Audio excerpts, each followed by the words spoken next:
What's up, everybody? Welcome to WFSO Reaction, Bucks edition. Um, I saw this like video. Like I didn't watch the video, but I just saw this tagline saying that Giannis made a huge mistake. But it just sorry, I'm just trying to set this up. So it's about sporting logically. The guy name is Tucker, and like this would be the first time I'm hearing this, just like you guys are hearing this, or maybe the second time, or you heard it from it. Sporting Logically channel might have heard from them. Um, I'm just gonna listen to it and I'll throw my reactions to it. So let's see what he says. What's up, fellas? In today's video, we're going to be talking about Giannis. We're going to be talking about the Milwaukee Bucks. And this is a team that's struggling right now. They're not playing all that well. Drew Holiday's been missing some games. And this is not necessarily my opinion. But sometimes I like to do videos like this where I kind of make the case for something. And in this video, I'm going to be arguing, I'm going to be making the case that Giannis made a mistake by signing an extension with Milwaukee. The difficulties they're going to have really putting a competitive, high-level championship roster around him for the length of his current contract. That's not necessarily my opinion fully, but I'm going to be making that case in today's video. But quickly, before we get started, if you enjoy content like this, then consider subscribing. If you're new here, what's up? My name is Tucker. I upload NBA content on this channel every single day, twice a day. So it's the most consistent NBA content across all of YouTube. You can also leave a like rating on the video as well if you're enjoying it. And if you want to check out various socials for me, those are in a link tree down in the description below. But those things said, let's talk about Giannis. Let's talk about the Milwaukee Bucks. So as I said, they're not playing incredibly well right now. There's certainly issues within this roster. And I think the ultimate issue is depth. They have Giannis, they have Chris Middleton. Those two guys have been there for a while, and they've kind of tried to mix and match some pieces and find value where they could, but they were always kind of looking for a true third guy. Eric Bledsoe, Brook Lopez, those guys were never true, third options for this group, which is why they were so aggressive in going out to get Drew Holiday this season, who, by the way, has been really good for them and has had some injury issues, but when he's played, has been fantastic. And the problem that is now created is even though they didn't necessarily give up a ton of depth in terms of players in exchange for Drew Holiday. Oh God, another ad.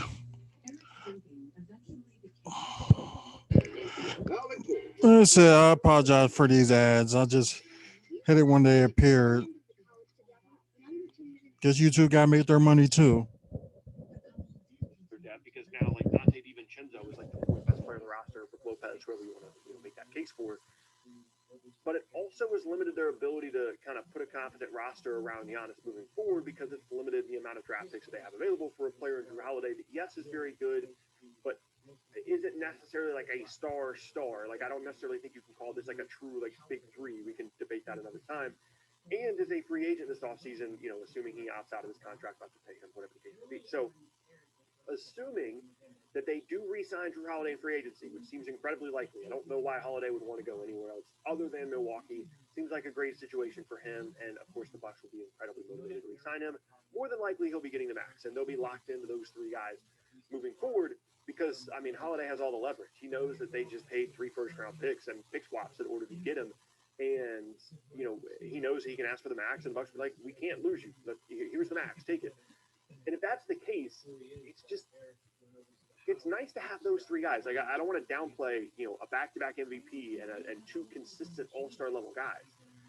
But in terms of shot creation and, perimeter creativity, is that enough to really push you towards a title when you consider that the rest of the depth is not going to be great? Like, unless there's significant development from Dante DiVincenzo, who I like as a player, by the way, but like, I don't know if I want that to be like the fourth guy that I'm really counting. I don't know. Like, it's going to be tough to really count on someone like that. The front court depth isn't great. Like, Lopez is fine. And then, like I said, like, you don't have the picks to really maneuver here.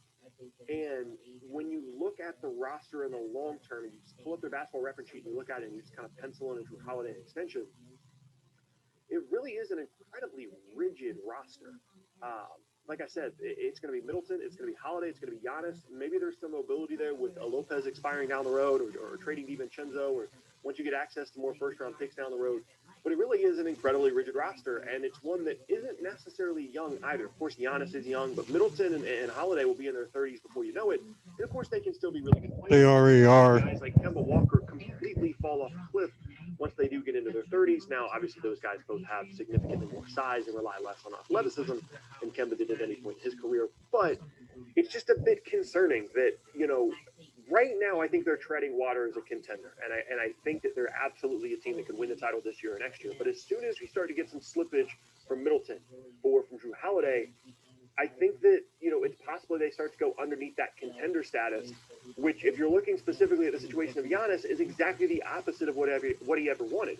The whole reason he wanted to re-sign in Milwaukee was because he wanted to contend for a title, and they convinced him that they were going to do everything that they could to do that, and that it was the best situation in which he could win a title. And I think you could make the argument that that simply isn't the case, and it wasn't the case when he signed the extension. It's not just now that the Bucks are struggling that this becomes a pertinent conversation, because when you look at some of the other options that Giannis would have had in free agency in 2021, there are certainly some enticing ones. Miami, Dallas, and Toronto are the three big ones because they all had significant enough cap space to go out and get Giannis. And in the case of Miami, as well as Dallas, there's already like proven star power there. Of course, Toronto has Kyle Lowry, and they have Pascal Siakam, they have OG, they have Van Fleet, but they don't have a player. But but right now you look at hold on.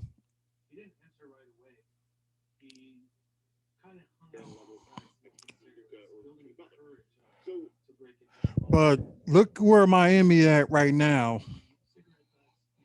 They're like down there in the Eastern Conference. Toronto was down there, but now they're like probably what the eighth, seventh seed or something like that. So it was a good move. It's a good move for him because those two struggling teams, and look at Dallas right now. They're kind of like at the bottom of the Western Conference. So I don't care what he says that they should have went to what's the case on weight or whatever. I think Giannis did a smart decision by looking at their records right now. It's like, but although I know he would have been a free agent in this summer if he didn't, sign the extension. But he saw that, but you can see like them three teams that he just mentioned, they're not even doing that great right now. So what would like persuade him to join those three teams? And right now they weren't doing so well. No, just saying. Let's just kind of go through those one by one. So Miami, Giannis can go there, and he knows that it's a competent organization. This is an organization Not really. that Riley has had a long, long history of success of putting together teams that are capable of winning titles. They went to the finals last year. Of course, you have the Big Three era. You have the era in which Dwayne Wade and Shaq were they won a title. And just consistently, it's one of the most well-run organizations in the entire league. And you can go there and assuming they keep all the pieces. They don't have to dump anybody salary-wise. You show up. You've got Jimmy Butler, who is a guy that can, lead your team to the finals, clearly. Bam, who's one of the best bigs in the entire league. Tyler Hero, Duncan Robinson, if they can re-sign him. All these different options that create a lineup that, yeah, at certain points might struggle spacing-wise, but nobody's going to be able to score on those guys. If you have Giannis, Bam, and Jimmy Butler, your team's going to be averaging 90 points a game. So that's such an intriguing fit, not only with the fact that you have Butler, who's the proven guy, but then you're going there with Bam, who, yes, maybe the fit might be a little bit odd sometimes, but those two guys can grow together because they are still young. Whereas in Milwaukee, it's like we have to compete now, considering the age of Holiday and Middleton. And there's certainly a contrast there in Miami, especially if they do keep Tyler Hero with a team that can grow, that has future assets, that can make different moves down the road to really position themselves well, with Giannis being at the center of everything. And then you go to Dallas and you say, okay, yeah, Porzingis might not be playing extremely well. He's got some injury issues, whatever the case may be. But if you go to Dallas, Yeah. it's Luka, Giannis, Porzingis, and that trio has a significantly higher ceiling than the trio Milwaukee currently does. And again, just like Miami, Then they look have at the their ability record. to grow. They can level up. They can continue to, make different changes in the roster. And Dallas is another team, not necessarily on the level of Miami, but is another team that has shown an ability to continue to put together quality rosters, to make the correct decisions in the front office, and most notably, bring in top tier, high quality talent, as evidenced by Luka and Porzingis. Giannis goes there. That's a great situation. Then you can go to Toronto, which I think has a legitimate argument as the best organization in the league in the last Nope. 5 years when it comes to talent evaluation, when it comes to talent development, when it comes to coaching, when it comes to creating a roster that really works well together. I think Toronto has a legitimate argument as the best franchise, the best organization in the league Nope. in that department. And he could go there. And yeah, the immediate pieces are a little bit more messy. I'm not a huge Siakam guy. Kyle Lowry's a free agent. Van Fleet is a really good player. OG is a really good player, but there's not necessarily the upper tier star power there. But there's also going along with that more mobility with some of the young players that they have, some of the assets they have, all their draft picks moving forward. And when you compare those three situations, you could make the case that Milwaukee, if you're just grading them and starting at zero, there's no loyalty, there's no anything, and Giannis just picks one of those places. With the money part put aside, Milwaukee is the fourth best option out of those four. You could absolutely make that argument. Now, there, of course, are other factors that come into play. Giannis wanted to be below. Making $250 million on this next contract is also pretty nice. Like, there are a lot of other factors here, but strictly from a basketball standpoint, the argument is pretty easy to make that it's a mistake. And I know that, some of the cases that I'm making for these other three teams are like, oh, well, they have their draft picks, whereas Milwaukee doesn't. And the reason Milwaukee doesn't is because they went out and got their third guy in Drew Holiday. But the thing is, if he had just waited and, gone to one of these teams in 2021 and not signed that extension, then he would already be showing up to a team that has a big three, specifically in Miami and Dallas, and all of their picks. So right there, that already creates a better situation because you don't have to trade for the third guy. The third guy is already there once you show up, and you have all your picks, and you have an organization in both Dallas and Miami and Toronto that has shown a better ability over the years. Over the last 20 years in the NBA, those three franchises have done a better job of building championship caliber teams and consistent quality rosters than Milwaukee has shown throughout the time that Giannis has been there. They've built a nice team, and they've built a team that certainly could compete, but they're not. Well, hold on. They might have done sucky in the playoffs, but they at least was the number one team in the NBA last season and the season before. So I can't. You can't just say that they wasn't. They didn't do anything when Giannis was there, and they did. But it was like the team they had just wasn't,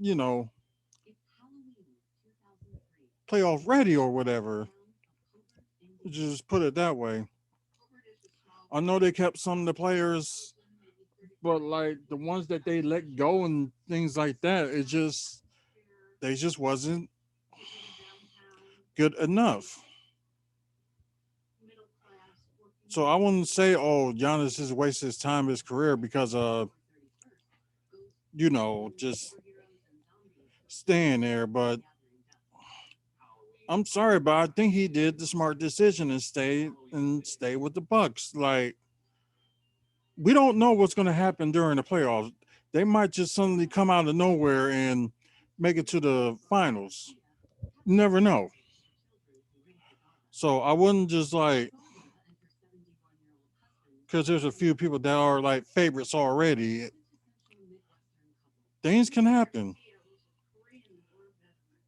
and that's just proven in the NBA. Like things can happen. Like things can change. It's like look at Houston's situation.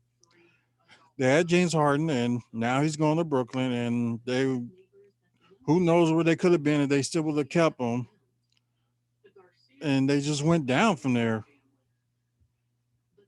So I don't get that. Not on the same organizational level as those other three teams. So you absolutely could make the case that Giannis made a mistake by signing No, he Milwaukee. Who didn't. knows? Maybe they win the title this year. Maybe they win a couple of titles during this contract, and someone looks back at this video 4 years from now and thinks that I'm an absolute idiot. But like Yep. I said at the beginning, just kind of making the cases isn't necessarily my opinion.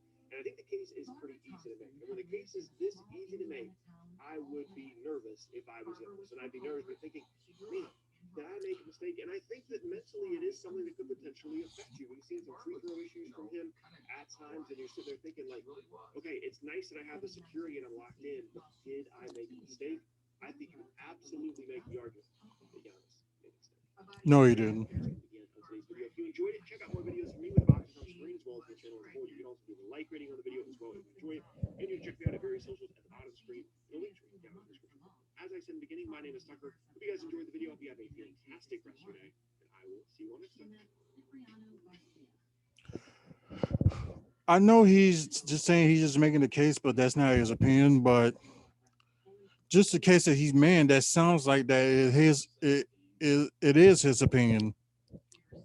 Although I might be a Bucks fan, but I'm not going basing it by what other teams. And right now, they're not looking that good. Like the Bucks right now, although their record is better than those other teams right now. Although the last two times they lost to Toronto because of not having Drew Holiday and like other stuff going on. But just looking at the roster, it's a good team. Like it just proven like on NBA today that any team can beat any team at any given night.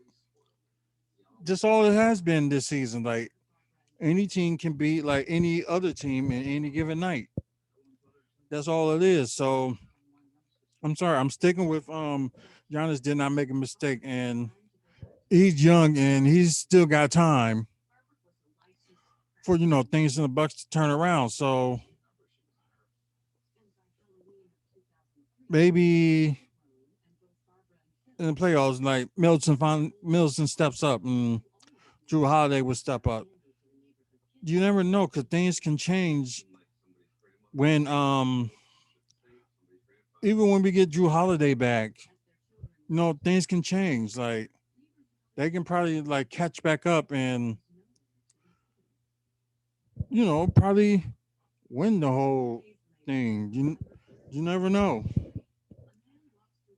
It's just like although with Miami, I'm sorry, but I think they got lucky that last season. They just got lucky.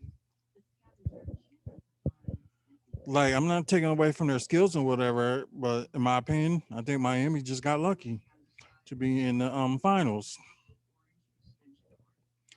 But they're not looking good right now, nor Dallas or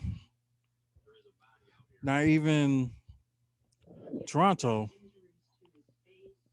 So that's just my opinion on that, and I just think that's not even not even worth debating because it's look at the records right now, and that'll tell you the difference. Like the video if you like it. Check out Sporting Logically. Give them a like and subscribe, and subscribe to this channel and comment on this video and other future videos. You'll be qualified to win a Iron Hammer Funko Pop when we get to 150 subscribers. As soon as we get to 150 subscribers, I will do a separate video and I will announce the winner of the Funko Pop when we get to 150 subscribers. And like I said, we got more prizes to come. So just watch out for them. And so hopefully we can get to 150, then get up to more. We can get rid of, give away more prizes. So hopefully that will get people to watch. And also, like I said, like this video if you think I should do more content like this. But until the next video.